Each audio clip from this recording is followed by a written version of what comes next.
Olá, eu sou o Macorati e nessa semana vamos continuar tratando com a Pelin. Nesta semana nós veremos os métodos for all, as sequential e as ordered. Iniciando com o método for all. O método de extensão estático for all da classe paralela invoca em paralelo a ação especificada para cada elemento da fonte de dados, e este método ele aceita diretamente múltiplos streams e evita assim algum dos problemas do método parallel for each que nós já vimos na aula anterior. A sintaxe usada por uma das sobrecargas deste método que eu vou apresentar, ela apresenta aqui um parallel query de T, que é o destino dos elementos que serão processados, e o delegate action, que vai ser invocado sobre cada elemento para realizar a ação especificada. Dessa forma, usar for all é uma maneira eficiente de processar a saída de uma consulta paralelizada, porque ele permite que os resultados da consulta sejam processados paralelamente, sem primeiro mesclarem-se de volta para a thread consumidora, como faz o método parallel for each. Então, a seguir eu vou mostrar um exemplo usando a sintaxe básica do método for all, e aqui eu estou gerando uma lista de inteiros de 1 a 10 usando enumerable range. Estou usando um stopwatch aqui para mim marcar o tempo, e aqui olha, eu estou paralelizando aqui a minha fonte, que é números, para mim poder usar o for all. Então eu tenho que habilitar a paralelização da consulta. Aqui no caso aqui eu vou iterar sobre cada elemento da lista e vou apenas exibir o elemento e a thread de execução. Então, abrindo o Visual Studio 2019 num projeto console, eu tenho aqui esse código que eu acabei de mostrar. Então observe que aqui, ó, inicialmente, números, ele está me retornando um enumerable de int. E assim, eu não posso usar o for all aqui. Então, por isso, eu aplico aqui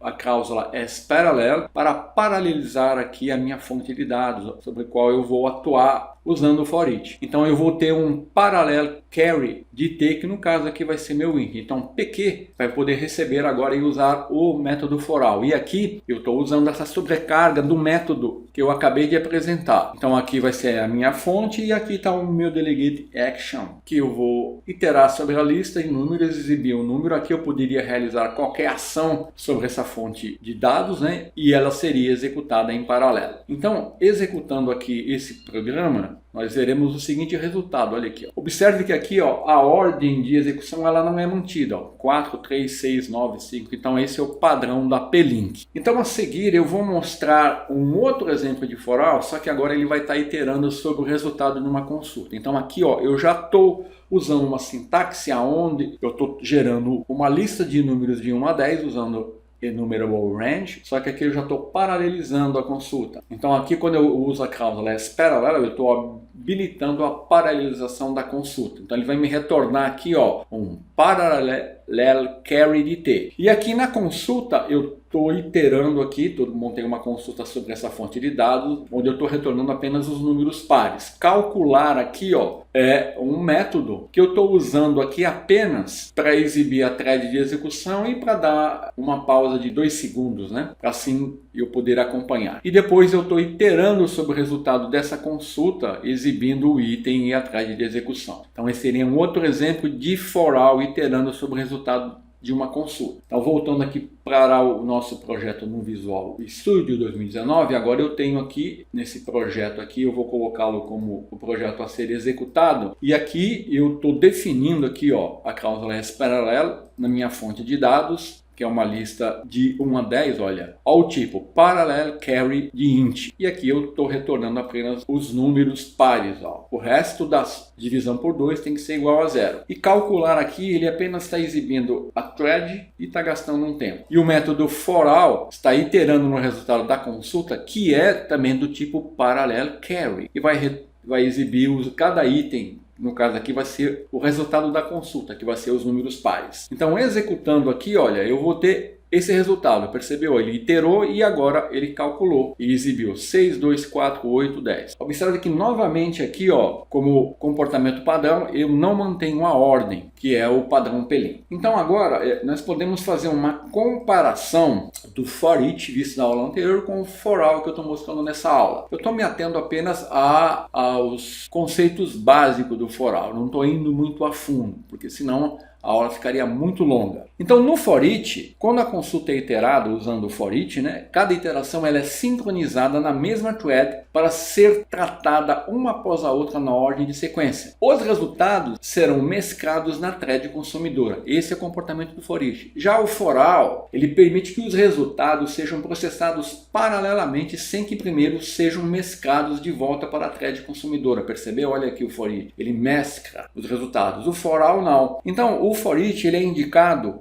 quando eu tiver que preservar a ordenação final dos resultados e sempre que eu estiver processando o resultado de forma sequencial para manter a ordem. Então eu uso o for each nesses casos. Agora, na documentação oficial da Microsoft, ela recomenda que você sempre deve, quando for possível, né, usar for all ao invés de for each. A seguir nós veremos o método de extensão sequential. Algumas operações elas exigem que os dados de origem sejam entregues de forma sequencial. Então, esse método de extensão estático ele converte um parallel carry de T em um enumerable de T. E aí ele força a avaliação sequencial da consulta. Assim, este método ele vai especificar que o resto da consulta deve ser executada sequencialmente, como se fosse uma consulta link não paralela. Assim, a cláusula sequential é o oposto da cláusula parallel. Então aqui eu paralelizo e aqui eu desfaço a paralelização. Então essa cláusula ela vai serializar partes da consulta link e eu posso usá-la para executar então uma parte da consulta sequencialmente. Eu vou mostrar um exemplo aqui, ó, de como sequential funciona. Aqui eu tenho um exemplo de uma consulta onde eu estou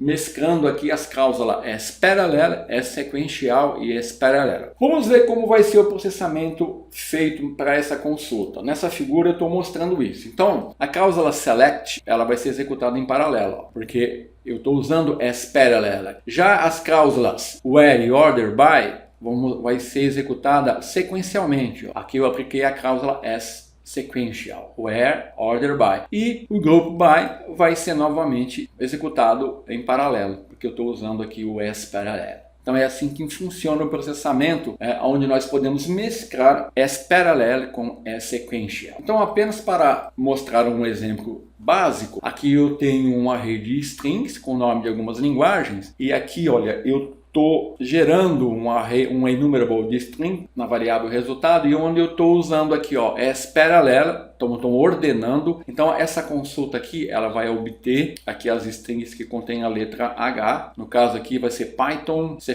e Bash. E depois eu estou usando a cláusula sequential. E aqui eu só vou obter desses três aqui contém o caractere P, que no caso vai ser C#. Então depois que eu iterar sobre esse resultado, eu vou obter qual é a linguagem. O resultado aqui vai ser C#. Então aqui eu estou usando for each para manter a ordem de execução, né? No caso aqui eu só vou exibir um item, mas aqui o exemplo mostra como eu posso usar parallel e sequential. Então, voltando aqui ao nosso projeto do Visual Studio, eu vou habilitar aqui a execução desse projeto e aqui eu tenho esse código. Olha, aqui eu estou usando parallel, estou ordenando, né? Vou extrair. Aqui eu retirei o T que estava assim, ó. Ele não tem muito efeito aqui, né? Eu removi esse take, porque com ele ou sem ele o resultado vai ser o mesmo. Então aqui eu vou separar as linguagens que contêm H e depois sequencialmente as que contêm R. No caso aqui, a única que vai atender o requisito é C#. Deixa eu jogar isso para baixo. Então aqui ele vai exibir qual é a melhor linguagem, todo mundo sabe, né? Então agora eu vou executar e você vai ver que ele já vai apresentar o resultado, qual é a melhor linguagem C#.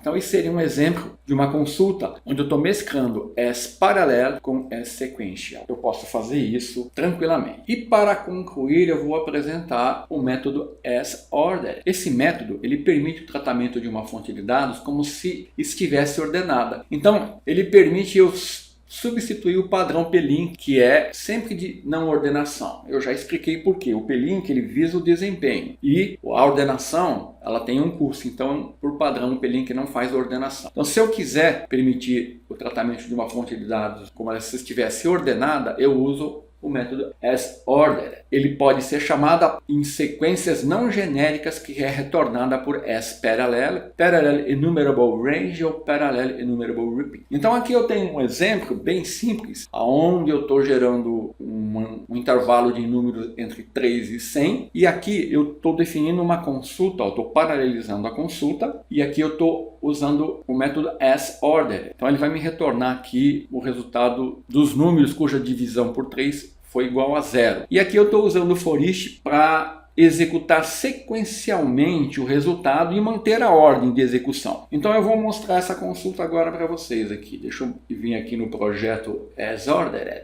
Eu vou editá-lo aqui, para execução. Então tá aqui o nosso projeto, Eu tenho uma lista de números de 3 a 100. Então aqui, é um enumerable. Então eu tenho que usar o asParallel para paralelizar a consulta. E eu estou usando esse asOrdered para manter a ordem. Então você vai ver que o resultado aqui ele vai exibir ordenadamente, porque eu estou usando um for each sequencial, então eu não vou mudar a ordem. Então o resultado vai ser esse, olha, eu vou executar e olha aqui, 3, 6, 9, 12, 15, 18, 21, 24, manteve a ordem. Se eu remover asOrdered, você vai ver que ele vai iterar sequencialmente e aqui a consulta não vai estar ordenada, quer ver? Olha lá, 6, 12, 3, 9, 15, 8, 21, 24, 27, fora de ordem. Se eu manter a cláusula e aqui, no resultado da consulta, eu coloquei um breakpoint aqui, você vai ver que aqui o resultado está ordenado, 3, 6, 9, 12, 15, porque eu tenho um método ordered. Agora, se eu